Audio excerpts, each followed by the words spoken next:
Good morning. Welcome to Tuesdays with Mark. Today you guys are taking a journey with me on some of the stigmas that I find in the homosexual community that sometimes it's kind of hard to look through and get past, especially if you're looking on coming out, and it's something that it's not the easiest to be explained to family. And to me, I'm gonna do my video on sex, drugs, and rock and roll, pretty much. It's a huge stigma in the homosexual community that everyone, is completely not monogamous, whether it be like polyamorous or polygamous, and it's not true. They also think that all of us drink way too much, party way too much, do drugs all the time, and I can honestly say it's just not true.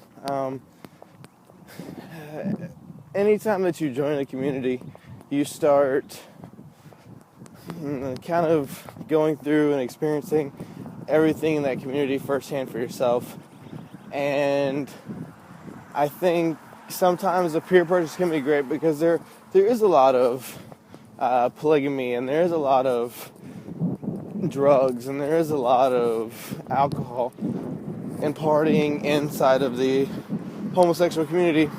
But I think where people often go wrong is they think that it's just in the homosexual community, and it's not. That's a worldwide issue that's not sexual orientation biased. I think that's just something that we need to overcome as a whole. However, in the homosexual community, we do have a lot of it, and it's something that we also need to learn how to overcome.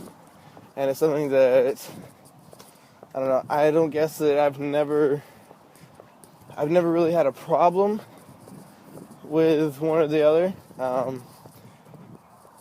The whole drugs thing has never really appealed to me because, I don't know, I guess I'm very goal-oriented, and I think that helps. That, and I don't know, I'm too cheap to spend my money on drugs all the time. I don't know how people can still live, good full lives and purchase drugs and stuff all the time. Heck, even alcohol. Going out to the bar here, one like vodka Red Bull, I think it's like at $11. There's no way I'm paying $11 for a beer or for a drink whenever I go out. So I don't know. I think a lot of the issues you're going to be hearing this week are issues not only just in the homosexual community, but a lot of them are issues as a whole with all of humanity. And if we can take strides in the homosexual community to overcome these stigmas, then I think that it'll kind of give, the rest of our nation a way to go forward, a way to step forward, and a way to try to better their own lives. But someone has to start, and someone has to say, you know what? We can't do it anymore. Like, we're giving a bad name for ourselves, and it's the few giving the name to the many. And I say that because what TV and media outlets see the homosexual community is a handful, or they strictly look just at gay pride, or they strictly look at the full-blown extravaganzas. And everyone knows we know how to party. However, they need to see that that's not our full life. Like myself, I'm a professional businessman, and do I like to go out to the club and dance a little bit? Of course. But any heterosexual person that tells me that their son or daughter, or even themselves, don't enjoy going out for a drink or, going out for a dance, I don't think they're just lying to me, they're lying to themselves. I'm trying to think of what else I can cover in this video. I don't know. There's so many stigmas in the homosexual community, and there's just stuff that people need to.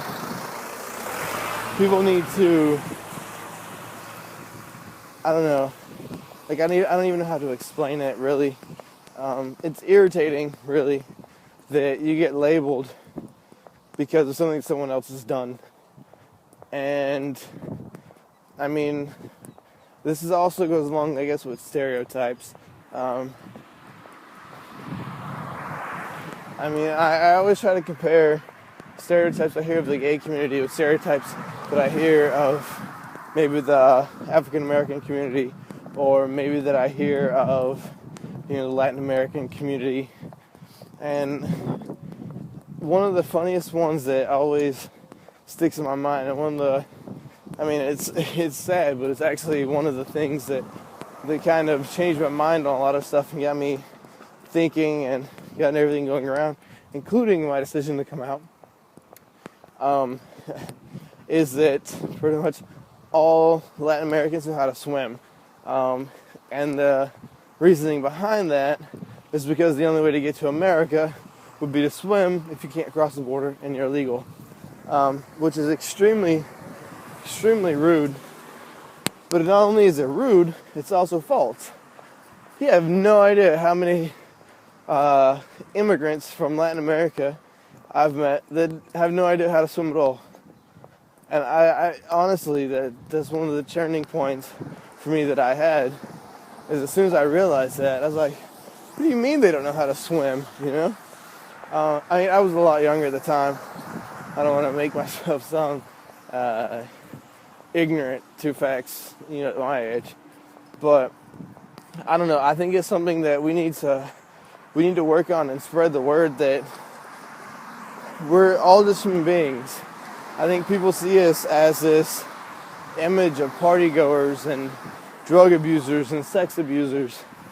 And honestly, if you put yourself on the outside looking in, why would you even want to put the time and the effort in affording those people rights if you think they're just gonna, piss them down the drain because of drugs or because of alcohol? And if that's all you hear, then you're gonna be like, okay, well, it's not even worth my time. It's not even worth my time and my efforts to, get something rolling for these guys. But I think we need to work as a whole community, and we need to start changing our image. But I think that's not something we can do, per se, because it's an individual image that has to be changed. And then, regardless, whenever they see a pride event, they're still going to think it's just the same, partying, drugs, and alcohol. When in fact, a lot of homosexuals don't even drink alcohol. They don't even drink. And a lot of pride events won't even allow alcohol to be in the event based on factors like X, Y, and Z. I know I was helping work on a pride event whenever I lived in Georgia, and there's absolutely no alcohol allowed. And we still had a great turnout, and people still had a great time. And I think, I don't know, it's something that needs to be changed. But like I said, not even just in the homosexual community, something needs to be changed in America as a whole. I apologize for the shaky work. I'm limited on time this week. Horrible schedule, so I'm doing this as I walk to work. And I don't know. Well, I would like to hear you guys' comments and suggestions and any feedback I can get. Let me know. My email address will be down there, along with my Facebook, my Twitter. I can't think of, everything that I have will be down there. Just let me know what you think. Let me know what I can do. If you have something for me to talk about, let me know. A topic you want me to discuss, I'd be more than glad to. Also, I know it was put out before. I think it's maybe once a month we're going to have a special guest on. And if you would like to be part of that, let us know. And we can try to work something in as a special guest slot. Alright, well, I will see you guys next Tuesday. Until then, bye guys.